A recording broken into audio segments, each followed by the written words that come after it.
ठीक है ना। तो कल अपने पढ़ लिया था, क्या पढ़ लिया था, है ना। तो कल हमने प्रोजेक्टाइल का कल पूरा बेसिक कर लिया था, मतलब हमने पढ़ लिया था ये मैक्सिमम हाइट निकालना, टाइम ऑफ फ्लाइट निकालना, रेंज निकालना, फिर r/h का रेशियो जो कि 4 cot थीटा आता था। फिर हमने पढ़ा था वेलोसिटी किसी टाइम t पर, है ना, वेलोसिटी किसी टाइम t पर, velocity as a function of time. फिर पढ़ा था displacement as a function of time. फिर पढ़ा था इक्वेशन ऑफ ट्रेजेक्ट्री और concept of maximum range and same range. Maximum range कब आता है, ग्राउंड टू ग्राउंड प्रोजेक्टाइल में अगर तुम प्रोजेक्टाइल को 45 डिग्री पर फेंकोगे तो मैक्सिमम रेंज आएगा। और सेम रेंज कब आएगा, जब तुम उनके कॉम्प्लीमेंट्री एंगल फेंकोगे, मतलब एक को 30 फेंको दूसरे को 60। कॉम्प्लीमेंट्री एंगल मतलब दो एंगल का सम क्या हो, 90 हो।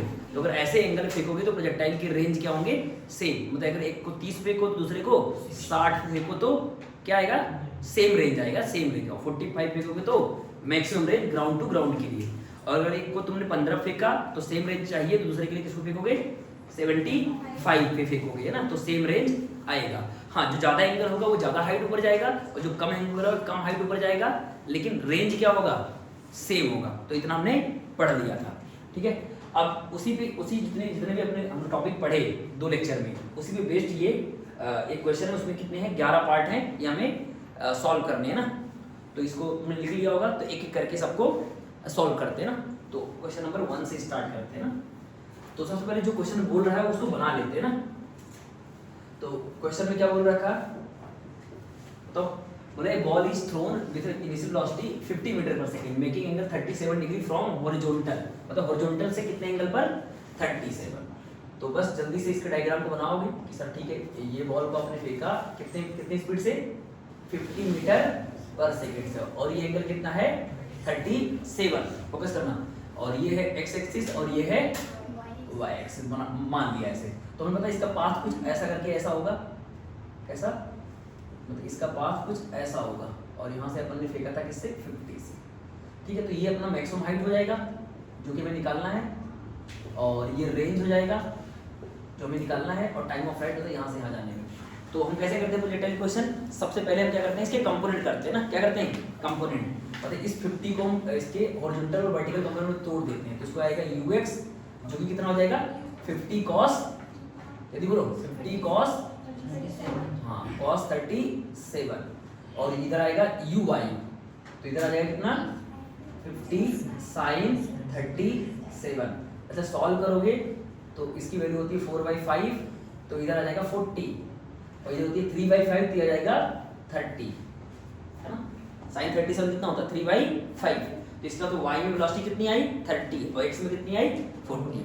अब बताओ मैक्सिमम हाइट के लिए, अब हमने बोला था कि प्रोजेक्टाइल मोशन जो होता है वो 2 मोशन का कॉम्बिनेशन होता है। एक ऊपर लेके जाएगा, ये वाला मोशन जो कि uy है, और एक आगे बढ़ाएगा, ये वाला x वाला आगे बढ़ाएगा। इसका मतलब मैक्सिमम हाइट और टाइम ऑफ फ्लाइट के लिए y वाला जिम्मेदार होता है, और रेंज के लिए जिम्मेदार होगा कौन, x वाला। तो इसीलिए हम क्या करते हैं, प्रोजेक्टाइल के मोशन के क्वेश्चंस 2 एक्सिस में सॉल्व करते हैं, x में अलग और y में अलग। और 2 परपेंडिकुलर मोशन क्या होते हैं, आपस में इंडिपेंडेंट होते हैं। 2 परपेंडिकुलर मोशन क्या होते हैं आपस में, यानी x में अलग सॉल्व करो, y में अलग सॉल्व करोगे तो दोनों एक दूसरे पे कोई इफेक्ट नहीं करेंगे, ठीक है।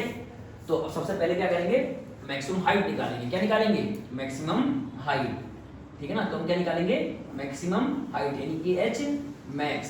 तो h मैक्स के लिए रिस्पॉन्सिबल कौन है, बोलो, y कंपोनेंट। तो हमने मोशन अंडर ग्रेविटी में पढ़ रखा था कि अगर किसी बॉल को u से फेंकेंगे तो मैक्सिमम हाइट कितना होगा, बोलो जल्दी से, u²/2g।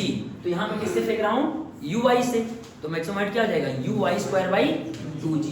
तो इसीलिए x मैक्स का फार्मूला क्या हो जाएगा, uy²/2g। तो uy कितना है, 30, तो 30 × 30 डिवाइड बाई 2 × 10, तो ये 0 से 0 कैंसिल गया, तो कितना आ गया, 45 मीटर। तो h मैक्स कितना आ जाएगा, 45 मीटर। अब बात करते हैं टाइम ऑफ फ्लाइट के लिए, मैं फर्स्ट पार्ट कर रहा है ना। तो टाइम ऑफ फ्लाइट क्या होगा, तो टाइम ऑफ फ्लाइट हमने ये भी पढ़ा था कि किसमें, मोशन अंडर ग्रेविटी में, कि अगर किसी बॉल को u स्पीड से फेंकोगे तो ऊपर जाने का समय u/g, मतलब टाइम ऑफ एसेंट u/g, और अगर एयर रेजिस्टेंस को नहीं मानते तो टाइम ऑफ डिसेंट भी क्या होता है, u/g। तो टाइम ऑफ फ्लाइट होता है 2u/g। तो यहाँ हम किससे फेंक रहे हैं, y से, तो यहाँ क्या आ जाएगा time of flight 2u/g, 2u/g। और y में स्पीड कितनी है 30, तो 2 × 30/10, तो टाइम ऑफ फ्लाइट कितना आ जाएगा 6 सेकेंड। कितना आ जाएगा 6 सेकेंड। अब आता है रेंज। अब क्या आता है रेंज। तो रेंज कितना होगा, तो रेंज के लिए जिम्मेदार कौन है, कौन रिस्पॉन्सिबल है, एक्स कंपोनेंट। कौन कंपोनेंट, एक्स। तो बोलो सर रेंज कितना होगा, तो बोलो सर जितना देर ये हवा में रहेगा ना, ये गया गया गया गया ऐसे आया, तब तक एक्स वाला क्या बोलेगा, एक्स वाली वेलोसिटी बोलेगी चलो आगे चलो ना। इसका मतलब रेंज के लिए जिम्मेदार कौन है, एक्स कंपोनेंट। यानी जितने देर ये वाई वाला हवा में रखेगा उतने देर एक्स वाला क्या करेगा, आगे बढ़ाएगा उतने समय तक। इसका मतलब रेंज क्या हो जाएगा, horizontal speed into time of flight, क्योंकि डिस्टेंस क्या होता है स्पीड इनटू टाइम, और एक्स में कोई एक्सेलरेशन नहीं है, वाई में है। तो इसीलिए अगर तुम रेंज निकालना है तो क्या लिखोगे कि एक्स में जो स्पीड है, एक्स में स्पीड और समय कितना मिला इसको, टी के बराबर मिला। अरे जितना देर हवा में रहेगा उतना देर क्या करेगा, एक्स आगे लेके जाएगा, तो डिस्टेंस कितना चल जाएगा, स्पीड इनटू टाइम। तो स्पीड कितनी है एक्स में 40, और समय कितना मिला इसको 6 सेकेंड। तो इसका मतलब रेंज कितना आ जाएगा 240 मीटर। समझ गए। तो हमने सॉल्व कर लिया कौन सा, पहला पार्ट कर लिया। अब दूसरा पार्ट करते हैं। दूसरा पार्ट बोल रखा है R/Hmax का रेशियो बता दो, R/Hmax का रेशियो। तो सर रेंज हमने निकाल लिया, कितना निकाला 240, और Hmax भी निकाल लिया, कितना निकाला अपन ने 45। तो सॉल्व करो तो कितना आ जाएगा, कितना आ जाएगा, अगर किससे कट करो 5 से कट करो तो कितना आएगा, कितना आएगा। अच्छा इसको सॉल्व करके कितना आएगा, 3/4 आ जाएगा क्या, ये 4/3। चलो इसे कट करते हैं ना, 15 से कट करो, 15 से कट करो, कितना आएगा 15,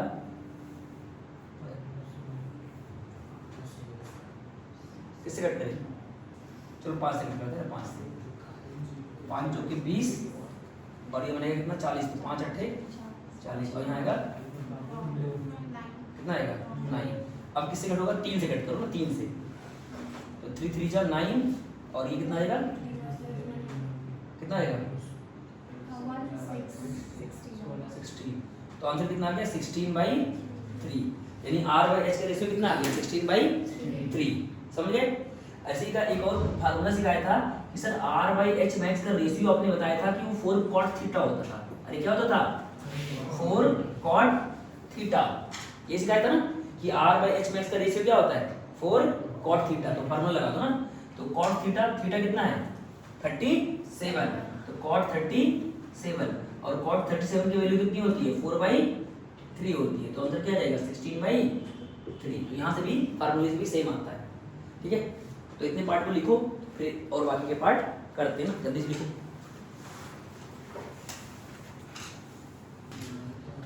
ठीक है, तो ये अपने 2 पार्ट हो गए। अब थर्ड पार्ट करते हैं ना, velocity vector and its magnitude at t = 2 second. ठीक है, तो क्वेश्चन पे डाल लेते हैं। ठीक है, तो वेलोसिटी वेक्टर निकालना है इस बार,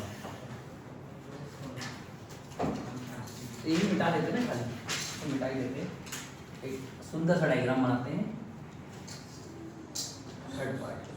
तो थर्ड पार्ट में बस डायग्राम इतना बनाना है कि सर x में स्पीड कितनी आई थी बताओ, और y में कितनी आई थी, y में 30 आई थी ना, y में कितनी आई थी 30, और x में कितनी आई थी 40, और इसका पाथ ऐसा करके ऐसे है ना। ठीक है, तो वेलोसिटी हमें बताना है, velocity vector and its magnitude at t = 2 second.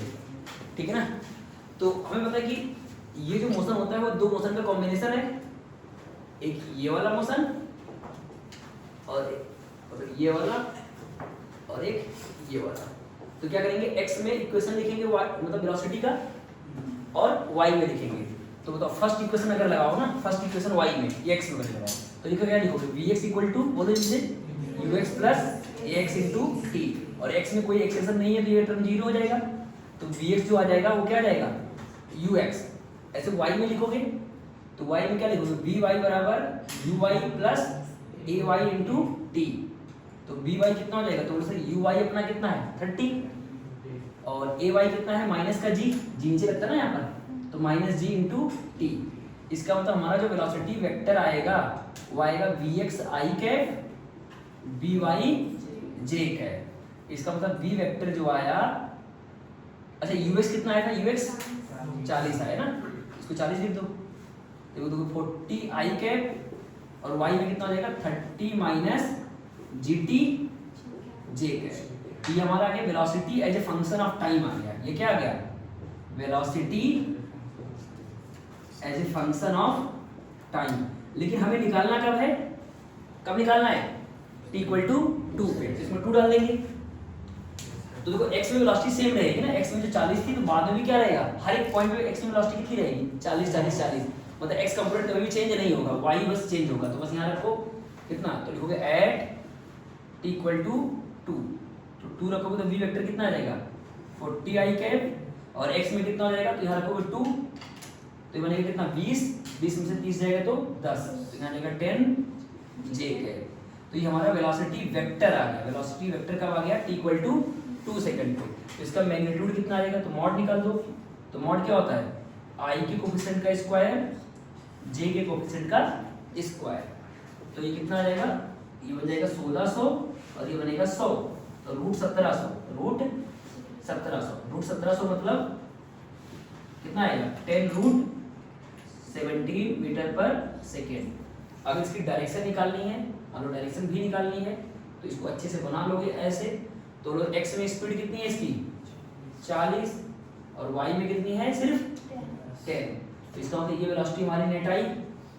तो ये एंगल मान लो अल्फा, क्या मान लो अल्फा, अभी कितना आया ये, तो डायरेक्शन निकालने की क्या निकालोगे tan अल्फा, तो tan अल्फा क्या आ जाएगा, ये मतलब परपेंडिकुलर बाई बेस, तो परपेंडिकुलर कितना अपना 10 और बेस से कितना 40, तो यानी अल्फा जो आ जाएगा वो tan इनवर्स कितना आया 1/4 फ्रॉम हॉरिजॉन्टल डायरेक्शन, ठीक है ना। तो ये हमारा आ गया वेलोसिटी का मैग्नीट्यूड, ये वेलोसिटी वेक्टर और ये उसका डायरेक्शन, ठीक है ना। तो ऐसे ही क्वेश्चन नंबर 4 खुद से कर लोगे ना। क्वेश्चन नंबर 4 में क्या निकालना है, velocity vector and its direction from horizontal at t equal to 5 and t equal to 3। तो एक बार 5 डालना, एक बार 3 डालना, सेम चीज जैसे हमने 2 पे निकाला ऐसे ही, ऐसे तुम कहां पे निकालोगे 5 एंड 3 पे कर लोगे। जल्दी लिखो ना फटाफट, देखो ना जैसे ये अपना जो आया एंगल वो हमने कब निकाला t इक्वल टू 2 सेकंड पे, यानी पार्टिकल 2 सेकंड पे यहाँ कहीं पहुंची होगी ना। देखो क्योंकि तुमने 30 से फेंका है ऊपर 30 से, तो इसको तो 3 सेकंड इसको जाने में हाईएस्ट पॉइंट पे लगेगा, यानी यहाँ पहुंचने में कितना लगेगा 3 सेकंड, तो 2 सेकंड में यहाँ कहीं पहुंचा होगा, तो उस समय उसकी स्पीड ये रही होगी और जो तुमने निकाला वही रही होगी। और उसका हॉरिजॉन्टल स्पीड कितना रहेगा बोलो, ये वाला स्पीड 40 और ये वाला कितना, ये जो मैंने निकाला ना कहाँ गया 10। अरे बोलो ना 2 सेकंड में कितना कम हो जाएगा, जब ये जा रहा है तो 30 से जा रहा है तो 2 सेकंड में कितना कम हो जाएगा 20 कम हो जाएगा, तो बचेगा कितना 10। तो ये y वाला कितना हो जाएगा 10। तो यही एंगल कितना है, यही एंगल कितना था, कितना एंगल आया अपना ये अल्फा, ये एंगल कितना आया ये वाला, ये अल्फा है ना, समझे। तो ये कब है t इक्वल टू 2 सेकंड पे, और ये था t इक्वल टू 0 था। तो यही चीज जो मैंने बनाया है वहां का बनाया है, ये चीज जो है कहाँ का है, ठीक है ना, ये वाला चीज वहां का है, वो समझे कि नहीं, मतलब 2 सेकंड पे यहीं पहुंचेगा। तो इसका मतलब x में स्पीड जो 40 पहले थी, x में स्पीड क्या थी 40 थी, अभी भी कितनी है 40, क्योंकि x में स्पीड कभी नहीं चेंज होगी, क्योंकि x में कोई एक्सेलरेशन नहीं है। अच्छा y में क्या होगा, ग्रेविटी चेंज करेगी हर सेकंड 10 से, तो 2 सेकंड में कितना कम कर देगा 20 कम कर देगा, तो बचा कितना 10, तो 10 इधर तो 40 इधर, तो नेट इधर आया और नेट की वैल्यू कितनी आई 10 रूट 17, तो ये एंगल आ गया अल्फा। समझ गए कि नहीं ये चीज,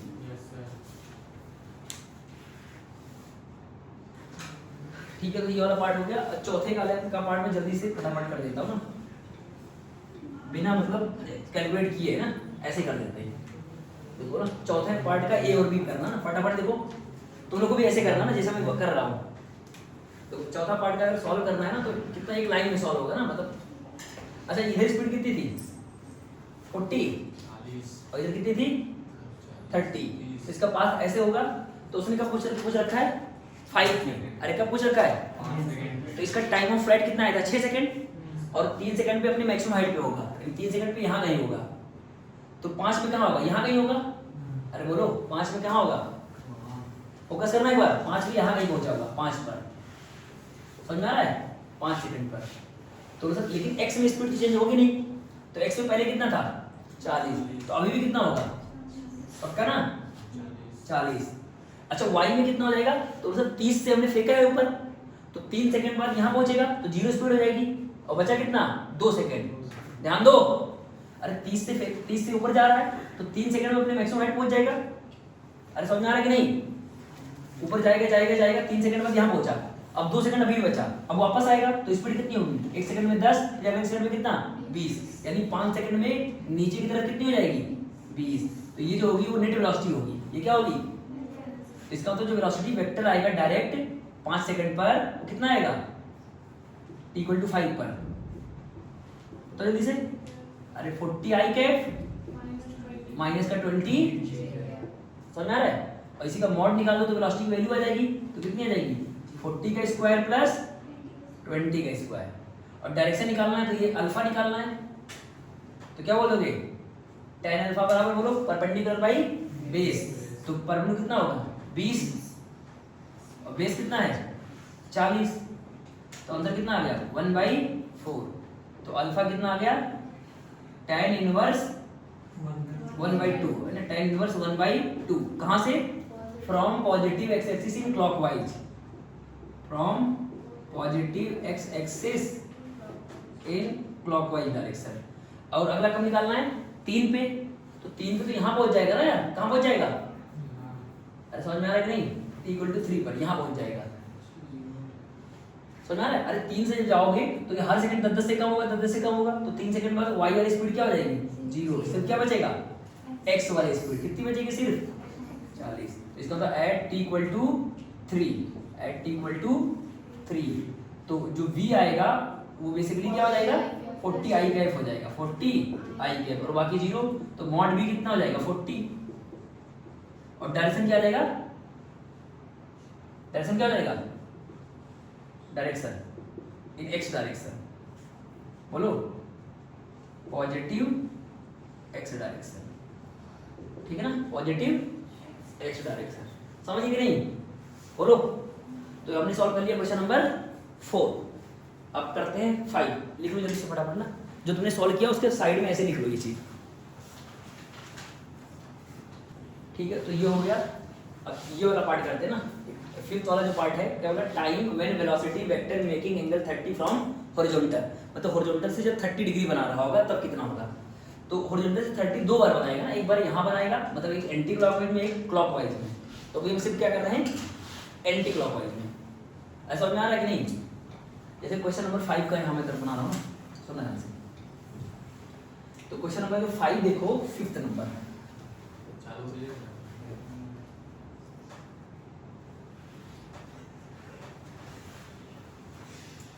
ठीक है ना, 5th नंबर।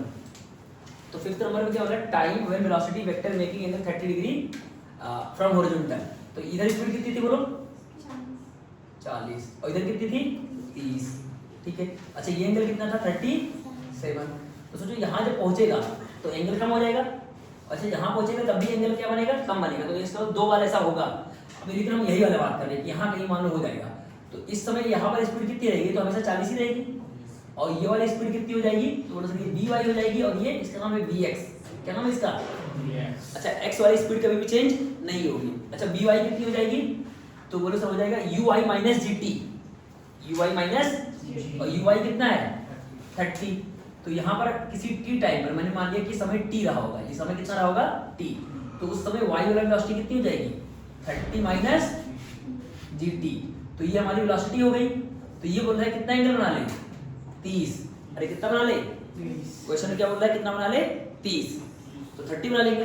अब डायरेक्शन का फार्मूला लगा लेंगे, यहाँ पर क्या कर देंगे डायरेक्शन का फॉर्मूला टाइम निकालने के लिए, ठीक है ना, डायरेक्शन का फार्मूला, तो क्या लिखोगे tan 30 बराबर बोले से परपेंडिकुलर बाई बेस, परपेंडिकुलर कौन है by, और बेस कितना है vx, तो by कितना है 30 माइनस gt, और vx कितना है 40, और tan 30 की वैल्यू कितनी होती है 1/√3, ठीक है ना।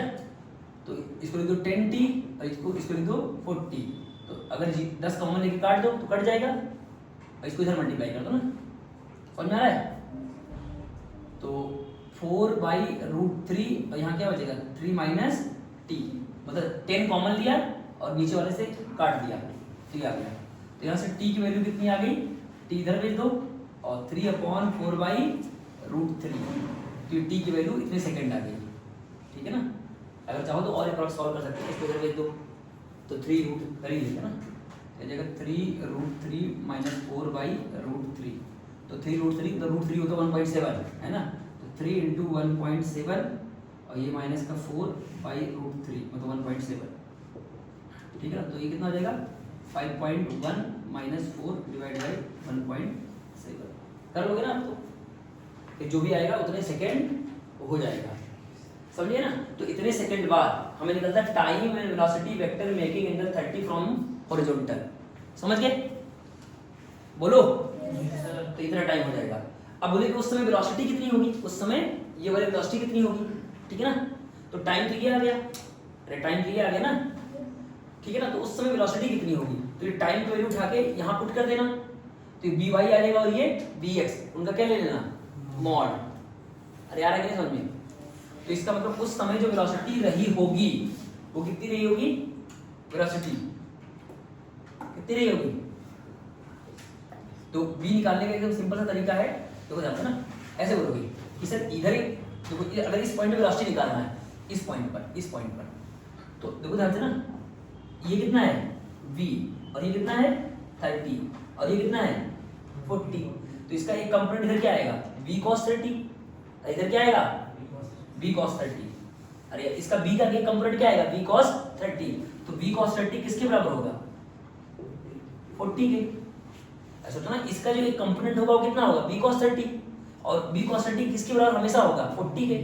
तो इसका मतलब cos 30 की वैल्यू कितनी होती है √3/2 = 40, तो b की वैल्यू कितनी आ गई 80/√3। इसका मतलब अगर क्वेश्चन में ये पूछ लेता कि time and velocity when it make angle 30 degree from horizontal, तो टाइम कितना होगा इतना सेकंड, और उस समय वेलोसिटी कितनी होगी 80/√3, मतलब उस समय ये वाली वेलोसिटी कितनी आएगी 80/√3। कैसे निकाला, तो हमने मान लिया स्पीड v थी, मान लो इस समय स्पीड कितनी आई v, तो v का एक कंपोनेंट क्या आएगा v cos 30, तो v cos 30 किसके बराबर होगा 40 के, क्योंकि हॉरिजॉन्टल कंपोनेंट कभी भी चेंज नहीं होगा, तो v cos 30 किसके बराबर होगा 40 के, तो v की वैल्यू कितनी आ गई 80/√3, समझ गए ना। और टाइम कितना होगा इतना, समझ गए, लिख लो इस चीज को, ठीक है। तो ये वाला पार्ट हो गया, 5 तक हमने कर लिया ना, अब 6 नंबर करते हैं। ये सारे क्वेश्चन डालने के क्वेश्चन है ना, तो ये अपने 10 क्वेश्चन हो गए हैं। इससे क्या होगा कि अगर ये तुम 10 क्वेश्चन कर लोगे तो तुम्हें एक आइडिया मिल जाएगा कि चीजें कैसे निकालते हैं ना। तो ये समझो 10 क्वेश्चन के बराबर है, ये जितना पढ़ा 10-11 क्वेश्चन के, ठीक है। तो नेक्स्ट क्या है, displacement vector as a function of time and displacement at t = 2 second, ठीक है। तो डिस्प्लेसमेंट वेक्टर निकालना है, ठीक है, मतलब x और y में कितना चले ना, यही चीज हुआ, ठीक है। तो x में स्पीड आई थी कितनी, बोलो जल्दी से 40, y में कितनी आई थी 30, तो x में इक्वेशन लिखो, सेकंड इक्वेशन लिखो, तो क्या लिखोगे जल्दी बोलो, x = बोलो uxt + axt²। अच्छा x में कोई एक्सेलरेशन नहीं है तो ये 0, तो x = us कितना है 40t, ठीक है ना। तो ये हमारा फर्स्ट इक्वेशन आ गया। ऐसे y में लिखो, जल्दी बोलो uyt + ½ ayt², तो uy कितना है 30t और a कितना है -g, तो -½ gt², इक्वेशन नंबर 2। इसका मतलब किसी t टाइम पर मैंने मान लिया कि यहाँ पहुंच गया पार्टिकल यहाँ पर, है ना, ये t = 0 था और ये t = t था, तो इसका मतलब ये कौन सा कोऑर्डिनेट होगा, तो मान लो p कोऑर्डिनेट होगा, तो ax, y होगा, तो ये हमारा क्या आ जाएगा डिस्प्लेसमेंट वेक्टर। ये क्या हो जाएगा डिस्प्लेसमेंट वेक्टर। इसका मतलब ये जो होगा ये y होगा और ये जो होगा वो यहाँ से यहाँ तक x होगा और ये y, तो अभी तो कोऑर्डिनेट है x, y, तो इसको इसका मतलब हमारा जो r वेक्टर होगा वो सिंपली क्या हो जाएगा x i cap plus y j cap. तो r वेक्टर क्या आ जाएगा बोलो जल्दी से, 40 t i कैप और फिर 30 t minus half G T square, यानी कि 5t स्क्वायर लिख दे, जी के घंटे लग दे, तो क्या आ जाएगा 5t स्क्वायर बोलो j कैप। तो ये हमारा क्या आ गया, displacement vector as a function of time आ गया। अब कब निकालना है, t इक्वल टू 2 पे, यहाँ 2 डाल दो, तो लिखोगे at t equal to 2 second. तो r वेक्टर क्या हो जाएगा बोलो जल्दी से, यहाँ रखो, यहाँ रखोगे तो कितना हो जाएगा 80i, अरे ठीक यहाँ 2 डाल दिया, यहाँ 2 डालोगे तो कितना आएगा, यहाँ कितना आएगा, यहाँ रखोगे तो 60 और यहाँ बनेगा कितना 20 है ना, अरे 2 का स्क्वायर बनेगा 4, मतलब 20 और 20 में से कितना घटेगा 60, तो बचेगा कितना 40, तो यहाँ आ जाएगा 40 j कैप। आया कि नहीं, मतलब अपन ने इसमें डाल दिया t इक्वल टू 2 डाल दिया, तो इसका मतलब t इक्वल टू 2 पे हमारा क्या आ गया, डिस्प्लेसमेंट वेक्टर आ गया, ये आ गया। अरे आ रहा है कि नहीं समझ में, तो इसका मॉड कितना आ जाएगा, mod under root 80 square plus 40 square, मतलब ये आ गया, सो सिंपल सा ही आ गया। देखो t इक्वल टू 2 पे पार्टिकल यहाँ कहीं होगा, यहाँ पे छोटा सा मान लेता हूँ, t इक्वल टू 2 पे यहाँ कहीं होगा पार्टिकल, तो इस समय ये पार्टिकल यहाँ पहुंचा, तो ये हमारा r है, ये क्या है हमारा r है, यही तो r वेक्टर है, तो यहाँ पहुंचा, कुछ पल्ले पड़ रहा है कि नहीं, अरे यहाँ पहुंचा ना t इक्वल टू 2 पे, मान लो यहाँ ये t इक्वल टू 3 है, तो ये हमारा क्या है r है, तो ये मान लेते हैं एंगल अल्फा है, ये एंगल क्या है, अच्छा ये क्या था हमारा x y कोऑर्डिनेट और ये क्या था x कोऑर्डिनेट, तो x कितना आया था 80 और y कितना आया था 40, तो अगर तुम्हें अल्फा निकालना है, डायरेक्शन में मालूम निकालना है, क्या निकालना है डायरेक्शन, तो क्या लिखोगे tan अल्फा बराबर y बाई x, और y कितना है 40 और x कितना है 80, तो अल्फा कितना आ जाएगा tan इनवर्स 1/2, कहाँ से, फ्रॉम पॉजिटिव x एक्सिस, और सेंस कैसा है इन एंटी क्लॉकवाइज, समझ गए। तो अपन ने ये भी निकाल लिया, क्या निकाल लिया, ये वाला पार्ट कर लिया, displacement vector as a function of time. जल्दी लिखो फटाफट, है ना, ठीक है। तो ये वाला पार्ट हो गया।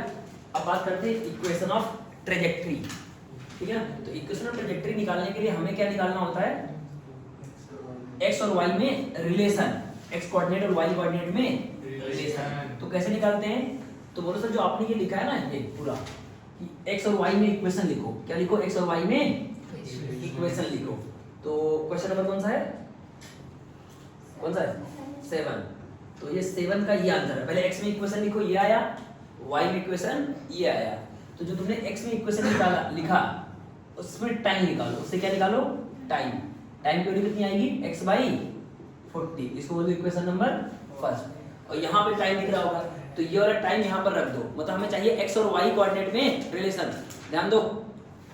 तो हमने लिखा x में इक्वेशन लिखा, y में इक्वेशन लिखा डिस्प्लेसमेंट का, तो यहाँ से x की वैल्यू आएगी 40t, तो t कितना आ गया x बाई 40 और y में ही आया। अब हमें क्या करना है, t को एलिमिनेट करना है, हमें चाहिए x और y में रिलेशन। तो ट्रेजेक्टरी क्या होती है, x कोऑर्डिनेट और y कोऑर्डिनेट में रिलेशन, मतलब जो प्रोजेक्टाइल का ये वाला पाथ है उस पाथ की इक्वेशन चाहिए, इस पाथ का इक्वेशन चाहिए। तो हमें चाहिए x और y में रिलेशन, तो यहाँ से t निकालो, इसमें रख दो, तो लिखोगे बाई इक्वेशन 1 एंड 2, तो यहाँ रख दो। तो y कितना आ जाएगा 30 और t क्या रखना है x by 40 minus half g और t क्या रखना है ये x बाई 40 का होल स्क्वायर। तो यहाँ से y बराबर क्या आ जाएगा, ये तो कट जाएगा, तो आ जाएगा 3/4x, 3/4x और यहाँ देखो माइनस ये हो जाएगा 1/80 बन जाएगा ना, नहीं 1/80 नहीं, कितना आएगा, कितना हो जाएगा 1600 हो जाएगा, 3200 ठीक है, और ये आ जाएगा जी एक्स स्क्वायर। तो ये हमारा आ जाएगा इक्वेशन ऑफ ट्रेजेक्टरी। अगर जी को 10 कर दोगे तो यहाँ पर 320 आ जाएगा ना, ठीक है। तो ये हमारा आ जाएगा इक्वेशन ऑफ ट्रेजेक्टरी आ जाएगी, है ना। तो ये हमारा आ गया इक्वेशन ऑफ ट्रेजेक्टरी, ठीक है।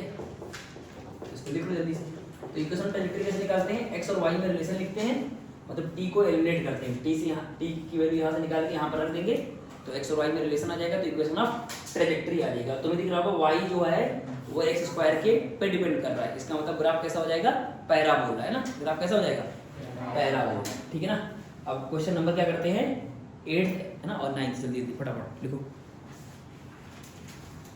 ठीक है। तो ये हो गया, तो ये क्वेश्चन नंबर कौन सा था, 7 था ना, 7, ठीक है। तो अब 8वां वर्ड करते हैं ना।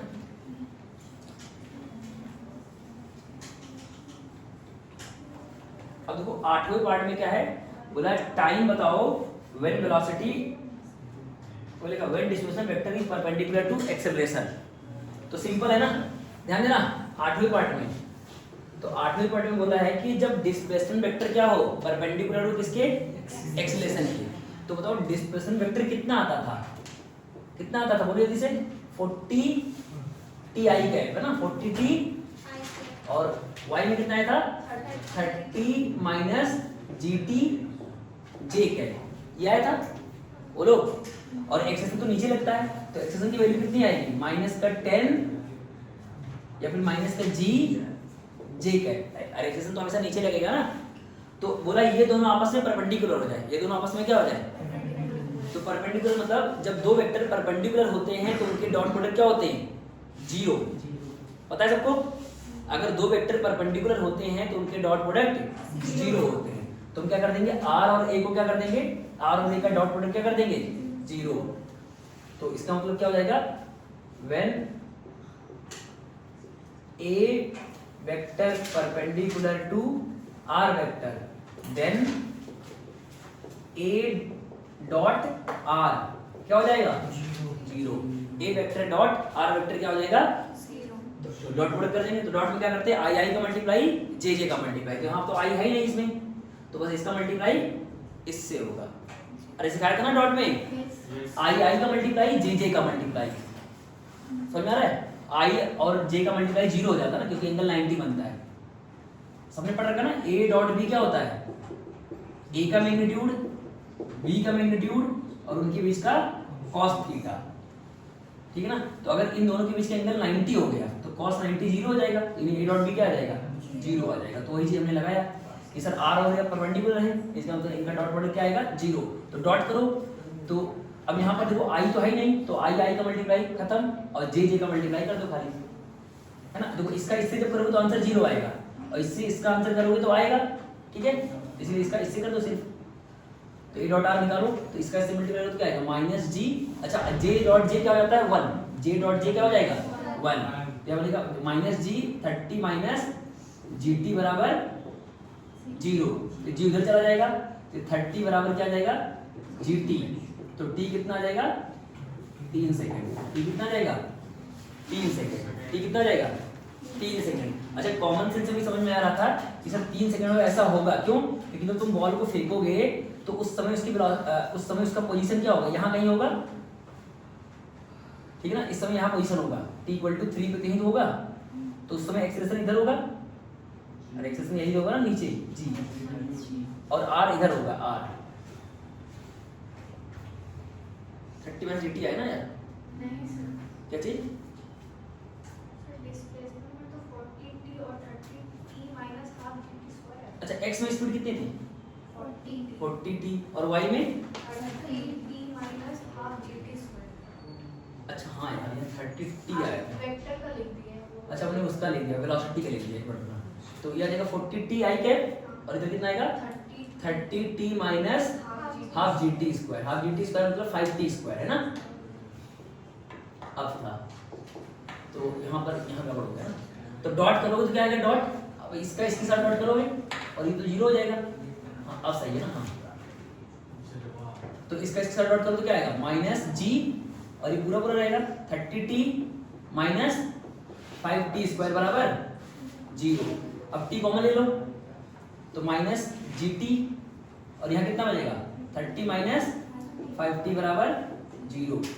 तो यहाँ से दो समय आया तो G तो खत्म हो जाएगा, तो यहाँ से T की वैल्यू या तो 0 होगी या फिर T की वैल्यू कितनी होगी, ये 0 कर दोगे, 30 माइनस 5T, तो T की वैल्यू कितनी आ गई 6 सेकेंड। T की वैल्यू कितनी आ गई 6 सेकेंड। तो यानी दो बार आएगा, एक 6 सेकंड पर और एक 0 सेकंड पे। तो 0 तो मतलब ये हो गया ना 0, तो सर यहाँ से आपने फेंका था ऐसे, तो इस समय आपकी डिस्ट्रीब्यूशन था ही नहीं, लेकिन जी इधर लग रहा तो इधर का नहीं होगा, सिर्फ हम ये वाला लेंगे, ये वाला आंसर नहीं लेंगे। कौन सा लेंगे, ये वाला। बोलो कैसे कि सर बोलोगे 6 सेकंड पे आप यहाँ पहुंच जाओगे ग्राउंड पे, तो उसमें आपका आर वेक्टर ये होगा और ए वेक्टर नीचे होगा, आर ये होगा, तो आर और ए आपस में क्या है परपेंडिकुलर, तो कब आएगा 6 सेकंड पे ही आएगा, समझ गए ना। और 0 पे तो डिस्प्लेसमेंट हुआ ही नहीं, 0 पे डिस्प्लेसमेंट हुआ ही नहीं, तो 0 नहीं आएगा, समझ में ना। 0 पे यहाँ पे है और इस समय यही है, तो इसलिए उसने ये आंसर दिया। तो आंसर क्या आ जाएगा 6 सेकंड, आंसर क्या आ जाएगा 6 सेकंड। ठीक है, अगला पार्ट जो है ये भी सिंपल है, time when velocity vector is perpendicular to acceleration. तो पहले वेलोसिटी वेक्टर लिखेंगे, ये कौन सा पार्ट है 9 नंबर ना। तो वेलोसिटी वेक्टर कितना है, तब लोग जल्दी से कितना था 40 i कैप हाँ 30 माइनस GT J कैप, और एक्सेलरेशन वेक्टर क्या था माइनस G J कैप। तो अगर ये दोनों परपेंडिकुलर हैं तो इनके डॉट प्रोडक्ट क्या होना चाहिए 0, तो उसने दे रखा है when B perpendicular to A, then क्या होगा B vector dot A vector क्या हो जाएगा 0, तो डॉट 0 करोगे तो बस J J का मल्टीप्लाई यानी ये 0 हो जाएगा, समझ आ रहा है। तो कितना आएगा माइनस G 30 माइनस GT बराबर 0। तो यहाँ सॉल्व करोगे तो T की वैल्यू 6 सेकंड, सॉरी कितनी आ जाएगी 3 सेकंड, कितनी आ जाएगी 3 सेकंड। तो बोलो सर हाँ ये तो कॉमन से समझ में आता है कि जब जाएगा जाएगा जाएगा तो वेलोसिटी देखो यहाँ आएगी, इस समय वेलोसिटी सिर्फ यहाँ आएगी और G ऐसे नीचे लगेगा, तो ये T इक्वल टू 3 ही होगा।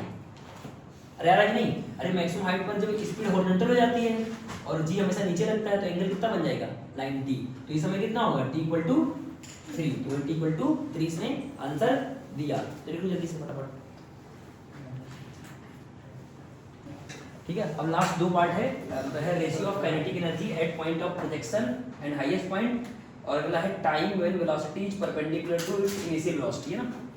ये दो क्वेश्चंस करने तो एक बार मिटा रहा हूं और इसको सिस्टमैटिक करते हैं ना। ये बड़ा है कैसे ये दोनों क्वेश्चन, बड़ा नहीं छोटा ही है।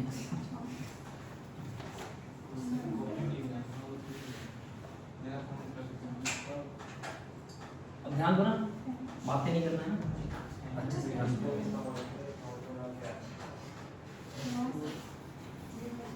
ठीक है, तो क्वेश्चन नंबर कौन सा था 10वां नंबर ना। देखो उसने काइनेटिक एनर्जी पूछ रखा है, ध्यान देना। ये मतलब बहुत बार पूछा गया तो आसान क्वेश्चन है, बट ठीक है ना, कोई बात नहीं ना। ध्यान दो, अगर तुम यहाँ से फेंकोगे ना, यहाँ से U से, अच्छा U दे रखा है क्वेश्चन ना, कितना दे रखा है, देखिए ये ऐसे करके ऐसे गया और ये अपने किस पे गया था 30 से 50 से गया था ना, 50। ओके, तो ये है पॉइंट ऑफ प्रोजेक्शन, मान लो ए पॉइंट, फिर यहाँ पहुंचेगा तो हाईएस्ट पॉइंट होगा। अच्छा x में स्पीड कितनी थी 40 और y में कितनी आई थी 30, ठीक है, y में आई थी 30। तो यहाँ पर स्पीड सिर्फ क्या बचेगा x वाली ही तो बचेगी। अरे मैक्सिमम हाइट पे सिर्फ कौन बचता है x वाला स्पीड, हॉरिजॉन्टल स्पीड, जो कि चेंज हमें कभी नहीं होता, ठीक है। तो ये मान लेते हैं पॉइंट v है, ठीक है। अच्छा यहाँ पे स्पीड वही होगी ना, कितनी होगी, अगर 50 से फेंके थे तो आएगा भी किससे 50 से, सबको पता है ना ये चीज। तो सी पॉइंट पे स्पीड कितनी होगी 50। अच्छा जितने एंगल पे फेंका था उतने एंगल से अभी भी यहाँ बनाएगा ये वाला, ठीक है ना, मतलब स्ट्राइकिंग एंगल उतना ही होता ना, ये 37 तो इधर भी 37, और स्ट्राइकिंग वेलोसिटी भी सेम होती है, सेम लेवल की है ना, कि अगर ग्राउंड से फेंकोगे ग्राउंड पे आता है तो उसी स्पीड से वापस आता है, अगर एयर रेजिस्टेंस नहीं मानते हो। तो हमें बात करना है काइनेटिक एनर्जी कहाँ पर, ए पे एंड बी पे। तो बताओ ए पे काइनेटिक एनर्जी कितनी आएगी, तो बोलोगे सर अगर इन जनरल सॉल्व करते हैं ना, सुना यहाँ पर अगर मान लो थीटा एंगल मान लेते हो तो यहाँ पर ये आता है u cos थीटा, अरे यहाँ स्पीड क्या आता है ux, u cos थीटा, और इस केस में वो u cos थीटा की वैल्यू कितनी आ गई थी 40। अरे कितनी आ गई? तो इसका मतलब अगर a पे तुमसे कोई काइनेटिक एनर्जी पूछे, काइनेटिक एनर्जी एट a, तो कितना हो जाएगा half m u square, half m u square, और u कितना है? u कितना है 50।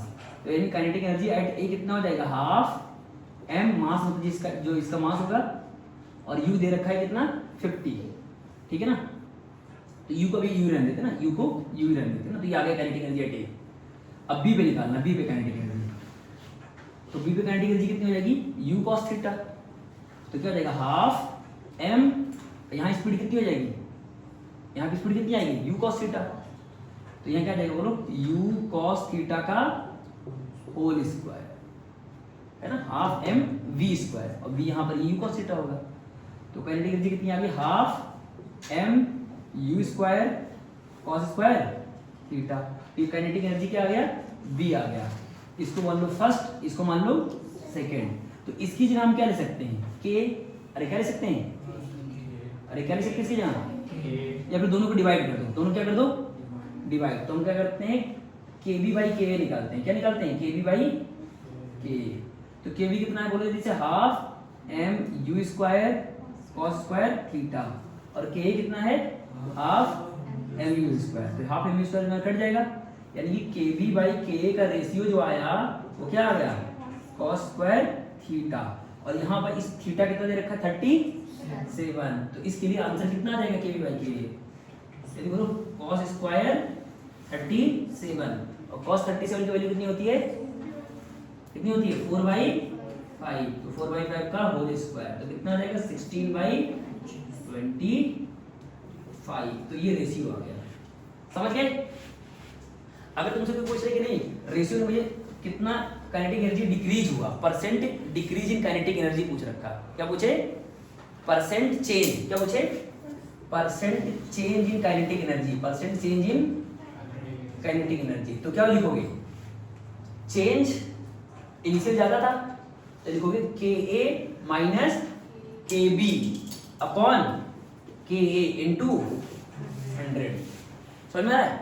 अरे चेंज बाई इनिशियल, अरे चेंज बाई तो k कितना था, तो बोलते वो हाफ mu स्क्वायर था, और kb कितना था half m u square cos square, और k कितना था हाफ mu स्क्वायर, तो हाफ mu स्क्वायर अगर कॉमन ले लोगे है ना, तो यहाँ क्या आएगा 1 माइनस cos स्क्वायर थीटा, और नीचे क्या बचेगा कुछ नहीं बचेगा, और 1 माइनस cos स्क्वायर थीटा क्या होता है इंटू 100 ही तो है, क्योंकि हमें परसेंटेज चाहिए, क्या चाहिए इंटू 100, और 1 माइनस cos स्क्वायर थीटा क्या होता है साइन स्क्वायर थीटा इंटू 100, और साइन थीटा इस केस में कितना है, इस केस में ये तो आया परसेंट चेंज, तो इस केस में कितना है 37, तो 3/5 का होल स्क्वायर इंटू 100, तो ये आ जाएगा 9/25 इंटू 100, तो 25 चौके 100, तो कितना आएगा 36%, यानी कि काइनेटिक एनर्जी में परसेंट चेंज कितना आया 36%, और फ्रैक्शन कितना आया 16/25। अरे कर दोगे पक्का ना, लिख लो जल्दी से, ठीक है। तो अब लास्ट पार्ट है, लास्ट पार्ट क्या था बोलो जल्दी से, पता ना पल्लवी क्या था लास्ट पार्ट,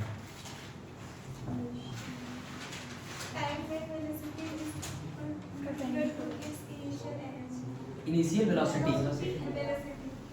मतलब टाइम बताना है जब वेलोसिटी क्या हो जाए इनिशियल वेलोसिटी के परपेंडिकुलर हो जाए, तो इसका मतलब क्वेश्चन क्या बोल रहा है, क्वेश्चन नंबर कौन सा था 11 नंबर ना, यानी कि हमने यहां से फेंका था, तो ये ऐसे करके कैसे जाएगा, तो सोचो ना इनिशियल डायरेक्शन ये हुई, इनिशियल डायरेक्शन ये हुई, अरे समझ में आ रहा है, इनिशियल डायरेक्शन ये हुई, तो फाइनल डायरेक्शन क्या हो जाए, तो बोला सर जो फाइनल वेलोसिटी आए वो इनिशियल की क्या आ जाए परपेंडिकुलर, इसका मतलब वेलोसिटी यहाँ कहीं पहुंच जाए ऐसे, तो ये जो वेक्टर बने ये एंगल कितना हो जाए 90, समझ में आ रहा है, मतलब ये हो गया, तो ये मान लो t बराबर 0 का था, ये कब था t इक्वल टू, और ये t इक्वल टू कब है t पे, तो ये एंगल कितना बन जाए 90, यही तो बोल रहा है इनिशियल वेलोसिटी फाइनल वेलोसिटी क्या हो जाए परपेंडिकुलर, तो समय कितना हुआ होगा, तो हम क्या करेंगे, इस वेलोसिटी का वेक्टर निकालेंगे ना। तो इधर कितना आया था बोलो जल्दी से, तो बोलो सर 50 से फेंका था तो इधर से आया था 40, इधर आया था 30। तो इसका मतलब इनिशियल स्पीड तुम्हारी जो थी, बोलो v इनिशियल कितनी थी, v इनिशियल जल्दी बोलो 40 i कैप 30 j कैप। अब यहाँ फाइनल हो गया, ये फाइनल हो गया ना, ये फाइनल, तो फाइनल कितना हो जाएगा, तो बोलो सर देखो ना ध्यान से, x में स्पीड ये है ना, कितनी है ये, तो ये तो 40 रहेगी, अरे बोलो ये तो वही रहेगा ना। और y में कितना हो जाएगा, कितना हो जाएगा y में, जल्दी बोलो, y में कितनी आएगी 30 माइनस जी टी है ना, 30 माइनस जी टी, ठीक है 30 माइनस जी टी। इसका तो फाइनल वेलोसिटी वेक्टर जो आएगा वो आएगा 40 आई कैप, चलिए तो 40 आई कैप और 30 माइनस जी टी जे कैप। और ये दोनों आपस में क्या है, आपस में परपेंडिकुलर, तो दोनों का डॉट प्रोडक्ट क्या हो जाएगा 0। तो यहाँ लिख देना कि क्या दे रखा है, if v initial perpendicular to v final then क्या v initial vector dot v final vector क्या होना चाहिए 0। तो i और i का मल्टीप्लाई, तो i और i का मल्टीप्लाई कितना आ जाएगा 1600, और j और j का मल्टीप्लाई तो क्या आएगा 30 minus ji T equal to 0। तो यहाँ से t आ जाएगा, तो t कितना आ जाएगा, तो सबको यहाँ 1600 लेने देते ना, और यहाँ मल्टीप्लाई होगा तो 900, और यहाँ आ जाएगा कितना 300 है ना, 10 लिख दिया, तो 300 t बराबर 0। तो ये आएगा 2500 और ये आ जाएगा 300 t, तो ये 2 जीरो कट जाएगा, तो t की वैल्यू कितनी आ गई 25/3 सेकेंड, 25/3 सेकेंड। तो 25/3 पॉसिबल हो गया क्या, तो सर पूरी जर्नी का समय कितना है 6 सेकेंड। तो इसका मतलब ये समय पॉसिबल नहीं है ना, तो इसका मतलब ऐसा कभी नहीं होगा कि वेलोसिटी वेक्टर क्या हो जाए, मतलब इनिशियल फाइनल के, तो इधर नॉट पॉसिबल ना। पर हाँ प्रोसेस समझ में आया, मतलब ये जो आया वो करीब 25/3 आया ना, हाँ 25/3 आया ना, तो 25/3 आ गया, तो 25/3 जो कि 8 सेकंड आ रहा है, क्या आ रहा है 8 सेकंड, लेकिन 6 सेकंड में तो ग्राउंड ही पहुंच जाएगा। तो इसका मतलब ऐसी पॉसिबिलिटी नहीं है, ऐसी पॉसिबिलिटी, अरे आ रहा है कि नहीं है चीज,